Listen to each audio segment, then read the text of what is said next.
शुक्रवार का दिन। तो कहोगे गुरुजी ये कथा कहां से निकाल के लाए हो? तो विष्णु पुराण में से आप उसको स्मरण कर सकते हो। काय में से? विष्णु पुराण में से। एक पात्र में देसी गाय का दूध, जल उसमें रखकर, और आपके यहाँ अगर लड्डू गोपाल हो, यदि आपके घर में ठाकुर जी हो, लड्डू गोपाल हो, विष्णु जी का कोई स्वरूप हो, श्री हरि का कोई स्वरूप हो, तो उस पर शुक्रवार के दिन आप संध्या के समय पर दुर्वा डालकर उस दुर्वा से अगर लक्ष्मी जी के नामों का 108 बार उच्चारण कर कर, घी का दिया लगाकर, कैसर के चावल साथ में रखकर केवल उस जल का और दूध का मात्र छींटा देते हो, तो उसके घर में कभी लक्ष्मी की कमी नहीं आ सकती, संपदा बढ़ती चली जाती है। 108 बार लक्ष्मी के नाम का मात्र उच्चारण कर लेने पर, भगवान विष्णु के चरणारविंद पर, भगवान विष्णु के चरणों पर केवल उस दुर्वा का, जल का, दूध का सिंचन कर देने से भी लक्ष्मी की वृद्धि होती,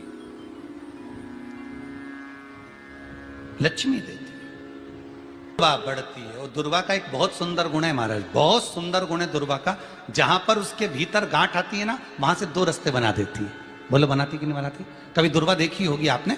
जहां गांठ आई वहां 2 रास्ते बनाएगी, फिर गांठ आई फिर 2 रास्ते बनाएगी, फिर गांठ आई फिर 2 रास्ते बनाएगी। दुर्वा का क्रम ऐसा है कि हम भगवान को दुर्वा क्यों देते हैं, उसका कारण यह है कि मान लो हे परमात्मा, हे शंभु, हे गणेश, हे प्रभु नारायण, अगर मान लो मेरा एक रास्ता चलते चलते गांठ पड़ जाए, एक रास्ता मेरा बंद हो जाए, तो वहां से मेरे दूसरे रास्ते खोल देना। इसलिए दुर्वा भगवान को समर्पित करी जाती है। दुर्वा को समर्पित करने का क्रम ही यही है कि मेरे मार्ग खुल जाए, मेरी राह खुल जाए, मेरा मार्ग चारों तरफ खुलता चले। दुर्वा नीचे की ओर चलते चलते मार्ग खोलती चली जाती है।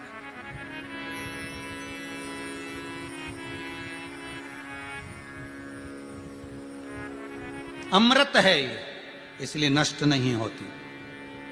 तोड़ के रख लेना, प्रैक्टिकल करके जरूर देखना, सियोर वाला महाराज कहीं झूठ तो नहीं बोल रही है। तोड़ कर रखो दुर्वा को, बोरी में भर कर रखो, 4 साल 6 महीने 8 महीने बाद सूख जाए, बेकार हो जाए, उसके बाद भी उसको खेत में, बगीचे में कहीं ले जाकर पटक देना, 8-15 दिन पानी देना, देखो फिर वापस वही हरि की हरि होना, वही कहीं ना कहीं से स्फुटित होते फिर आगे बढ़ना चालू कर देगी। उसका तत्व है अमृत, वो अमर है, मरती नहीं, फिर चालू हो जाती। शिव कहते हैं यही अमरता है, यही अमरता है कि दुख आया तो मरने की नहीं सोचना है। तकलीफ आई, कष्ट आया, रोग आया, बीमारी आई, थोड़ा सा तकलीफ आ गई, थोड़ी बीमारी आ गई, थोड़ा दुख आ गया, तो ये मत सोचना मैं मरना है। नहीं नहीं नहीं, अभी तो और जीना है। तो किस लिए जीना है? कोई कहेगा इसको कहीं आसक्तियां होंगी, घर की, परिवार की, कुटुंब की, कबीले की, इसलिए जीना चाहती है, इसलिए जीना चाहता। नहीं, आसक्ति एक रखना कि मैं जीना इसलिए चाहता हूं, मैं और जीना चाहती हूं, इसलिए चाहती हूं कि अब मैं भगवान का भजन करना चाहती हूं। अभी तक मैंने परिवार, कुटुंब, कबीले, संसार के लिए करा, अब जितनी जिंदगी दी उस मालिक ने, अब मैं उसका भजन करूं। दुर्वा भगवान विष्णु को चढ़े, दुर्वा गणेश जी को चढ़े, दुर्वा शिव जी को चढ़े, दुर्वा ब्रह्मा को चढ़े, दुर्वा इंद्र को चढ़े, दुर्वा पितरों को चढ़े। कितना सुंदर कहा है। जिसके घर में पितृदोष प्रबल होता है, बहुत प्रबल पितृदोष है, तो उसके घर के जहां पानी का मटका रखा था, पितृदोष मालूम है ना? पितृदोष का लक्षण क्या होता है? 1 रुपए कमाओ, 1.25 रुपए खर्च हो, समझ लेना पितृदोष है। रात्रि को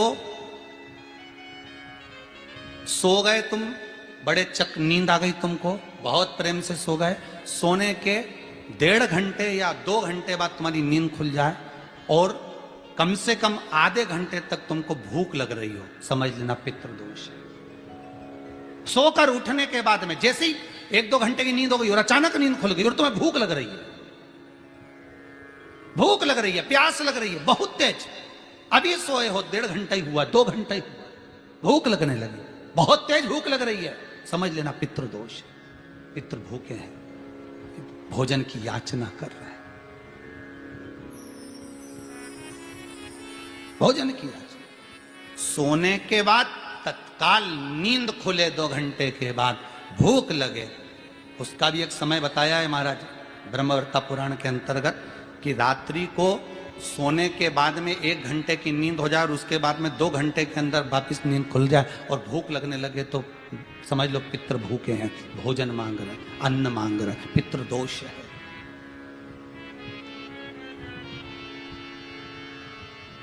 पितृदोष का कुछ कुछ वर्णन किया गया है। घर में एक पात्र के चक्कर में, एक बेडशीट के चक्कर में, एक सामान के चक्कर में विवाद हो रहा है तो समझ लो पितृदोष है।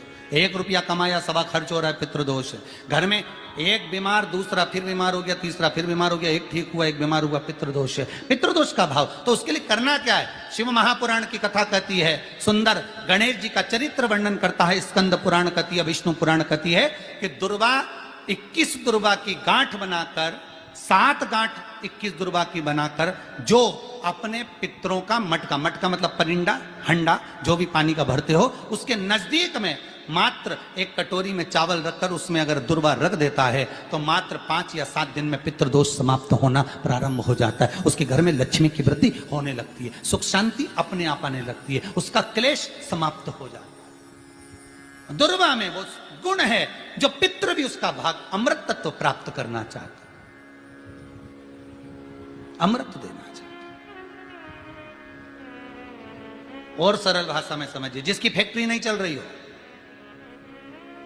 फैक्ट्री में बार बार कुछ तकलीफ आ रही हो, गाड़ियां नहीं चल रही हो, 4 व्हीलर गाड़ियां ले रखी हैं, कभी ट्रक गड़बड़ हो रहा है, कभी ट्रक में ये हो रहा है, कभी गाड़ी में ये हो रहा है, कभी बस में ये हो रहा है, बस एक काम करना है, दुर्वा का थोड़ा सा भाग लेकर पानी के लोटे में उसको डालकर 5 अक्षत के दाने उसको पटक कर उस गाड़ी के अंदर उस कलश को रख दो, बस आधे घंटे के लिए, और उस पानी को चक्के के चारों तरफ डालते डालते जाइए दुर्वा के साथ में, तकलीफ नहीं देगा।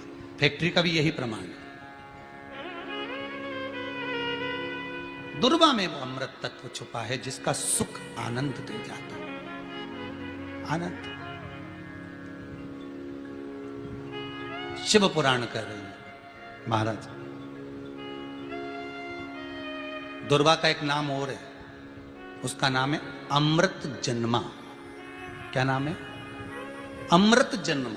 दुर्वा का एक नाम और है। मारवाड़ी लोग इसको ध्रुवी बोलते हैं, ध्रुव बोलते हैं। दुर्वा का वो सुख, शंकर भगवान गौ माता दूध की धार लगाती है, इसलिए दुर्वा का दूध से बड़ा मिलन है, बड़ा आनंद है, बड़ा आनंद, बड़ा सुख है। कोई भी ग्रह अनुकूल नहीं है, सब बेकार चल रहे हो, सब प्रतिकूल चल रहे हो, दूध के पात्र में दुर्वा डाल लो, पीपल के वृक्ष के नीचे चढ़ा कर आओ, राहु केतु शुक्र शनि जो भी गड़बड़ है सब सुधरना चालू हो जाता है। दुर्वा का वो सुख। जिस नदी में स्नान करो, तीर्थ में जाकर, उस नदी के पास में कोई बगीचा लगा हो, वहां की दुर्वा को तोड़कर स्नान करते समय नदी में मात्र विसर्जन कर देने पर पितरों को पिंड पहुंच जाता है। मात्र उस दुर्वा का विसर्जन कर देने पर पितरों को पिंड का भाग मिल जाता है। अभी ना तो तुम्हारे पास में आटा है, ना तुम्हारे पास में चावल है, ना तुम्हारे पास में पिंड है, ना कोई तुम्हें संकल्प छुड़ा रहा है, ना कोई तुम्हारे पास में वस्तु है, उसके बाद भी पितरों को भाग मिल रहा है। काय से? केवल एक दुर्वा के तत्व से। स्नान करने से पहले पवित्र नदी में, गंगा यमुना नर्मदा सरयू आदि किसी पवित्र नदी में आप स्नान कर रहे हो, वहां के बगीचे में घूमकर आप जाते तो हो, पैदल ही नहाने जाते हो, तो घाट के आसपास में कोई बगीचा, वहां की दुर्वा तोड़ ली, एक दुर्वा नहाने से पहले अपने पूर्वजों पितरों के नाम से नदी में छोड़ दी। फूल तो छोड़ते ही हो, दिया भी छोड़ते हो, बस एक ही चीज नहीं छोड़ते, वो दुर्वा, और वो ही काम की, वही काम की। तुम कुछ छोड़ो ना छोड़ो, एक दुर्वा का भाग छोड़ दिया, वो पितरों के लिए सुख प्रदान करने वाला। शिव पुराण कह रही है महाराज, देवताओं को अमृत कितनी बार मिला? 1 बार। दुर्वा को अमृत कितनी बार मिला? जम के बोलिए, 5 बार। कार्य सिद्धि के लिए 5 दुर्वा गणेश जी को चढ़ाई जाती है, आज भी नियम।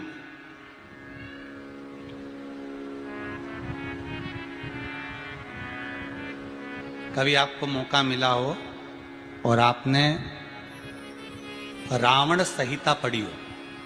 कौन सी संहिता? रावण संहिता। क्योंकि रावण शिव का उपासक था, भजन करने वाला था। शिव तांडव स्तोत्र आज भी लोग रावण का एक आनंद में पढ़ते। तो शिव का उपासक है रावण, शंकर का उपासक। विद्वान भी था, ज्ञानवान भी था। वो तो देवता के हाथ से मरना था उसको, इसलिए उसने मांगा ही यही था। जो मांगा वो मिला। तो रावण संहिता अगर किसी ने पढ़ी हो तो उसको मालूम होगा, रावण संहिता में 4 तरह के तिलक का महत्व बताया। कितने तिलक? 4। उन 4 तिलक में सर्वश्रेष्ठ तिलक रावण बताता है। एक तिलक सर्वश्रेष्ठ है, वो है दुर्वा। जो दुर्वा होती है, उस दुर्वा को जलाकर उसकी भस्म तैयार कर कर उसमें गाय का श्वेत गाय, कौन सी गाय? सफेद। उस गाय के शरीर पर कोई दाग ना, उसके शरीर पर पूर्ण तरह से श्वेत हो, ना लाल उसमें कोई धब्बा हो, ना काला धब्बा हो, ना कोई कलर हो, बस केवल श्वेत। रावण संहिता में 4 तरह के तिलक का प्रमाण दिया। तो एक तिलक रावण संहिता में वर्णन आया, एक तिलक का जो व्याख्यान वर्णन किया गया, उसमें दुर्वा को जलाकर राख कर कर भस्म बनाकर उसमें गाय का घी, देसी गाय का घी मिलाकर और उसका बिंदी, उसका तिलक मस्तक पर लगाकर या नैनों में सुरमा लगाकर जो व्यक्ति जिस किसी से मिले वो उसका हो जाता। उस दुर्वा में इतना प्रबलता आ जाती है, अमृत तत्व जुड़ा हुआ है दुर्वा के। रावण संहिता में 4 तिलक बताएं, उसमें से सबसे 4 तिलक में अलग अलग, एक बेलपत्री की जड़ का तिलक है, एक आंकड़े की जड़ का तिलक है। रावण संहिता में 4 तिलकों का वर्णन है, उसमें मुख्य है सबसे ज्यादा।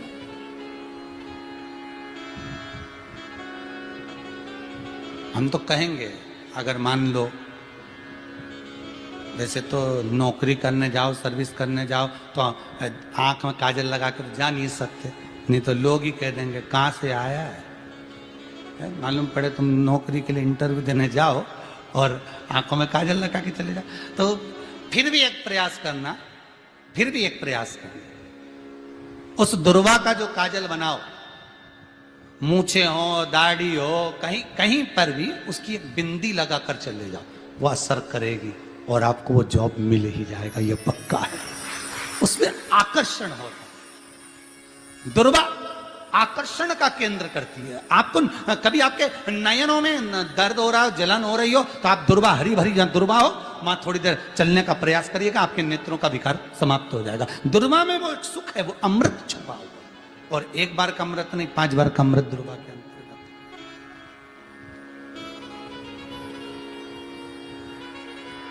कौन से देवता हैं जिनके ऊपर दुर्वा का जल दूध में मिला हुआ छीटा जाए? श्वेत गाय के। देखो, दूध का प्रमाण बार बार दुर्वा के साथ आया, उसका कारण क्या है? क्या कारण हो सकता है उसका? उसका एक कारण है, समुद्र मंथन के समय पर सबसे पहले कुछ निकला था, तो समुद्र मंथन में सबसे पहले निकली थी गौ माता निकली थी। क्या निकली थी? गाय। सबसे पहले निकली थी गाय। और कितनी गाय निकली थी? 5। पहली नंदा, दूसरी सुभद्रा, तीसरी सुरभि, चौथी सुशीला, 5वीं बहुला। ये 5 गाय समुद्र मंथन में निकली। अब समुद्र मंथन में जब गौ माता निकली तो सारे 33 कोटि देवता मंथन में जो लगे हुए थे, उन मंथन को करते करते देवता थक चुके थे। सारे देवता थक चुके थे। बहुला सुरभि और सुशीला से बोली, सुभद्रा से बोली, नंदा से बोली, अपना काम है, एक काम करो, अपन आप रूप दूध की धार बहाना प्रारंभ करो। अपने आप दूध की धार हम मृत्यु लोक में हम भेजें इन देवताओं के लिए, तो देवताओं को अमृत तत्व मिलेगा, आनंद होगा। और गौ माता ने ऊपर खड़े होकर जो दूध बहाना प्रारंभ करा, वो देवताओं के मुख में आधा तो गया और आधा दूध समुद्र पर जब गिरा, और जो मंथन चल रहा था उस मंथन के चलते, कभी दूध का दही का मंथन करना तो क्या निकल कर आएगा, मक्खन आ जाएगा। वो मक्खन तेड़ता हुआ समुद्र की लहर से दुर्वा पर जा पड़ा। इसलिए आज भी दुर्वा के साथ में गौ माता के दूध का बड़ा प्रमाण,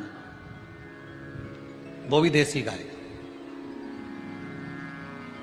जर्सी नहीं, विदेशी नहीं, देसी गाय। और देसी गाय का दूध का बड़ा बड़ा प्रमाण है साहब।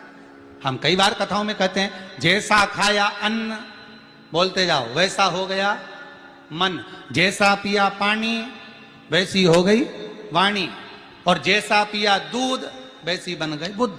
बुद्धि कैसे बनी है? दूध से बनी। डब्बे का दूध पियोगे तो डब्बे हो जाओगे, थैली का दूध पियोगे तो थैली, बोतल का दूध पियोगे तो बोतल। तो दूध का बड़ा असर।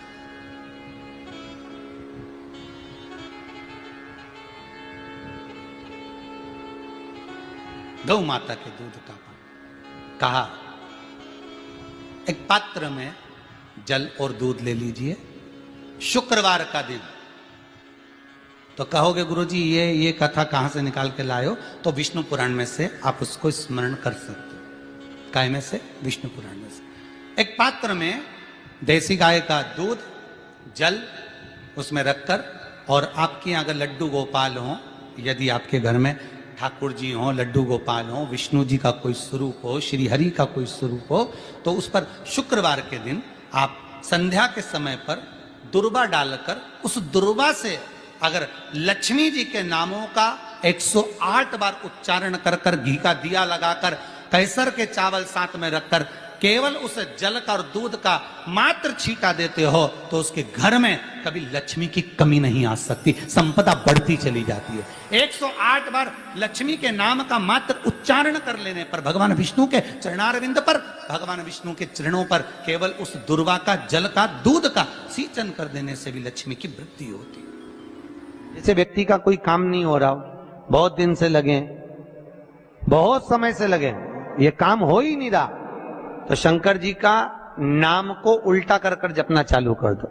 नमः शिवाय ओम। आपको लगे कि आपके घर में शांति बिल्कुल नहीं है, क्लेश बहुत ज्यादा है, बहुत ज्यादा तकलीफ, हमारे घर में कुछ न कुछ जरा सी बात पर विवाद होता ही है, तो प्रयास करिएगा कि आप काली तिल थोड़ी सी, एक काली मिर्ची और 7 लौंग, क्या क्या तिल चीजें हैं, काली तिल, काली मिर्ची, 7 लौंग, केवल ये हथेली में रखकर अपना नाम और गोत्र बोलकर अपने दरवाजे से बाहर निकलकर किसी भी शंकर के मंदिर को समर्पित करिए। शिव पे नहीं चढ़ाने दें तो शंकर की चौखट पर रखें। महाराज, घर में कभी क्लेश नहीं होगा, बिल्कुल शांति। और शुक्रवार के दिन माता लक्ष्मी के लिए अग्नि में आहुति दीजिए। महाराज, शाम के समय पर सूर्यास्त के पहले शिव महापुराण की कथा कहती है, अग्नि पुराण कहती है, नर्मदा पुराण कहती है, लिंग पुराण कहती है कि बेलपत्री के वृक्ष के नीचे तो नीचे वो भी जाने दो, यहां तक वर्णन किया शिव महापुराण में तो कि बेलपत्री का जो फल होता है ना, बेल फल जो होता है, कहते हैं अगर किसी व्यक्ति के यहाँ लक्ष्मी की कमी होती है, संपदा की कमी होती है, जिसके यहाँ पैसा नहीं आता, धन नहीं आता, तो बेल का जो फल होता है, बेलपत्री का जो फल होता है, उस फल के गूदे को,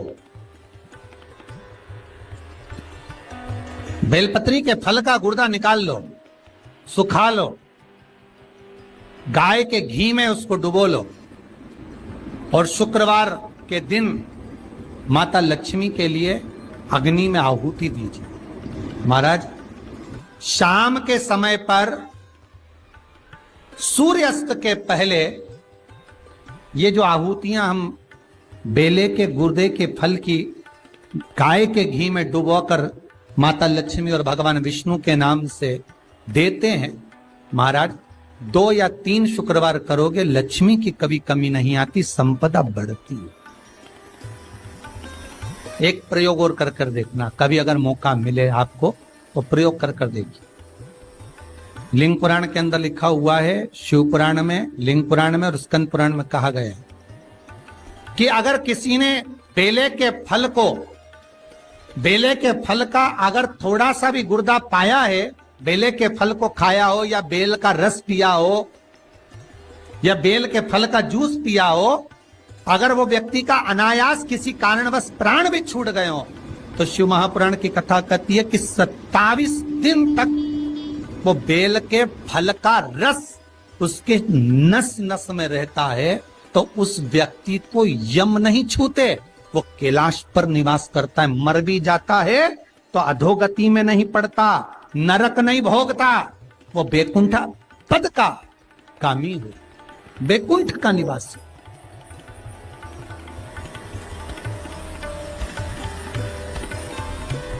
बैकुंठ का निवासी।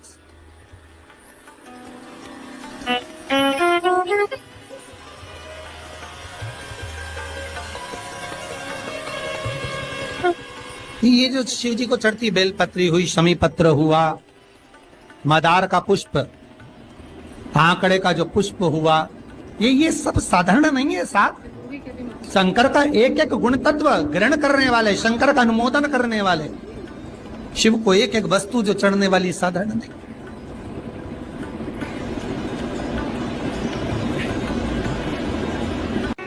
जिसके घर में संपदा की कमी होती है, जिसके घर में कर्जा बढ़ जाता है, लक्ष्मी नहीं आती, बहुत टेंशन की जिंदगी जीता है मनुष्य, व्यापार चल नहीं रहा, बहुत तकलीफ का जीवन चल रहा होता है, तो आज भी नियम है महाराज कि सोमवार, शुक्रवार, ये 2 वार ऐसे हैं, इन 2 वार को यदि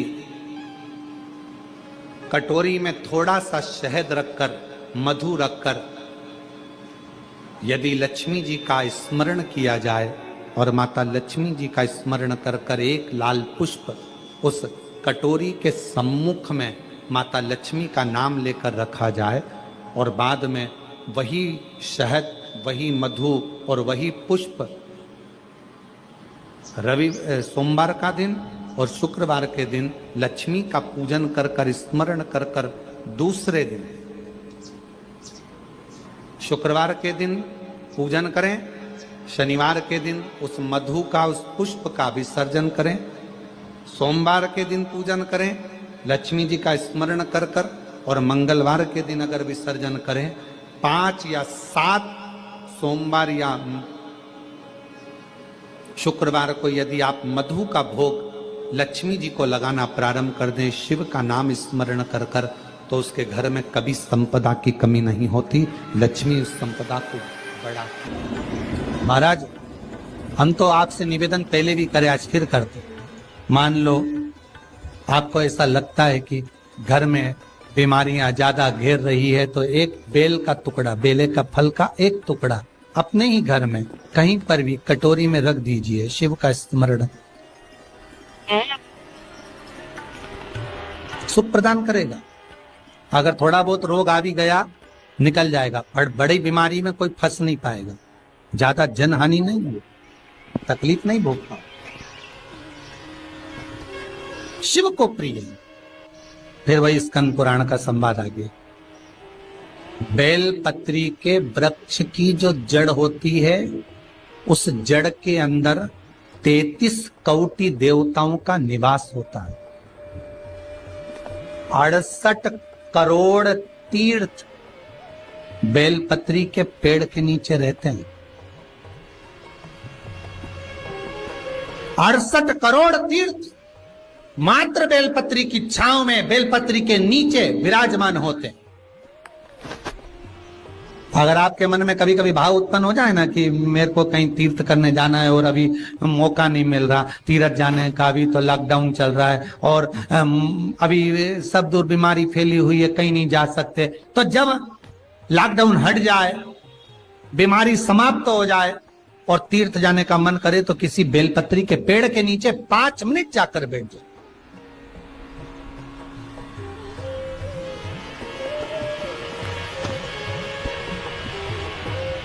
और जप लो, श्री शिवाय नमस्तुभ्यम।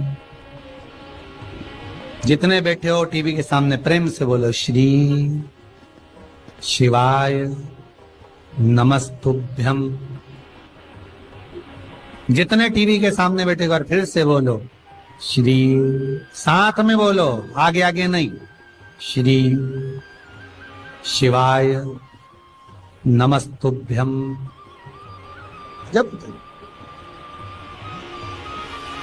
जब तुम्हारा मन करे मुझे चारों धाम जाना है, जब तुम्हारा मन करे कि मुझे काशी जाना है, जब तुम्हारा मन करे मुझे उज्जैनी जाना है, जब तुम्हारा मन करे कि मुझे ओमकारेश्वर, मुझे सोमनाथ जाना है, भीमा शंकर, बैद्यनाथ, मल्लिकार्जुन जाना है, केदारेश्वर जाना है, बस नागेश्वर जाना है, थोड़ी देर के लिए बेलपत्री के पेड़ के नीचे जाकर भी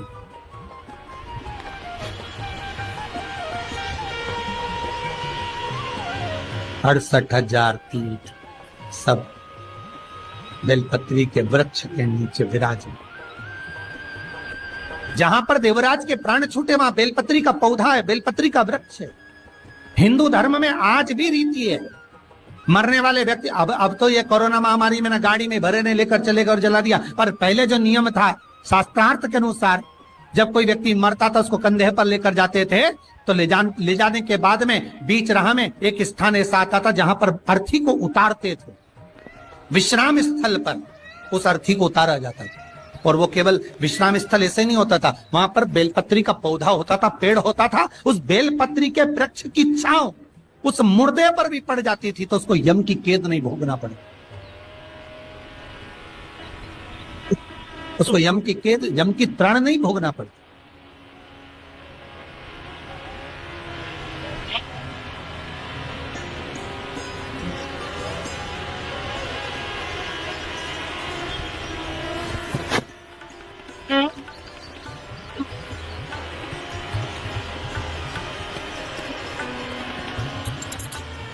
इसलिए उस बेलपत्री के पौधे के नीचे उसको विश्राम दिया जाता है।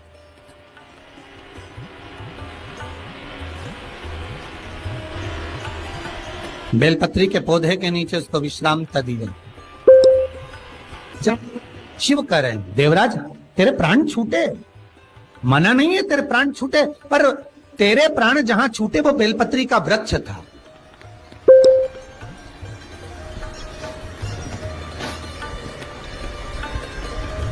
और अब तुझे यहां नहीं रहना है, अब तुझे कैलाश पर रहना है। तो कैलाश पर क्यों?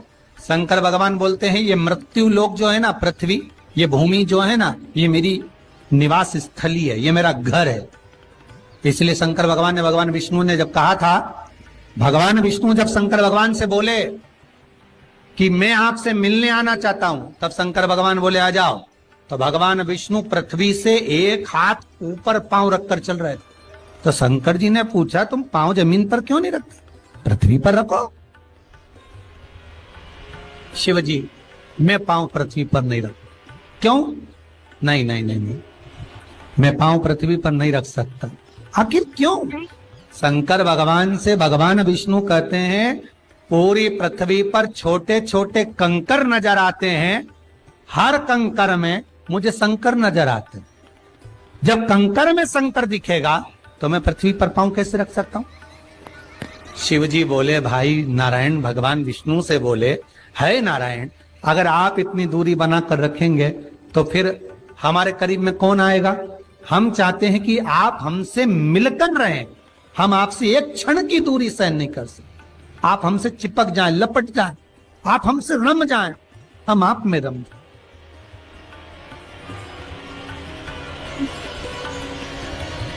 कुछ ऐसा कर दो, शंकर जी कह रहे हैं नारायण कुछ ऐसा कर दो कि शंकर नारायण से दूर नहीं रहे, नारायण शंकर से दूर नहीं रहे, ऐसा कुछ कर दिया जाए। तब भगवान शिव ने भगवान विष्णु से कहा एक काम हो सकता है कि आप सांप बन जाओ। भगवान विष्णु ने पूछा मैं सांप बन जाऊं क्यों? शंकर भगवान कहते हैं सांप बन जाओगे तो मैं गले में आपको डाल कर रखूंगा, आप मुझसे चिपके रहोगे, मैं आपसे चिपका रहूंगा, आप मुझसे लगे रहेंगे, मैं आपसे लगा रहूंगा, दूरी नहीं रहेगी एक क्षण की भी। और भगवान विष्णु सर्प बन गए, भगवान विष्णु सांप बन गए। सांप बने भगवान शंकर ने, भगवान विष्णु जब सर्प बने और सर्प बनकर भगवान शंकर ने अपने गले में भगवान विष्णु को धारण कर लिया। आज भी शंकर भगवान के गले में जो सांप पड़ा हुआ है वो सांप केवल सर्प नहीं है, वो भगवान विष्णु का ही एक अवतार।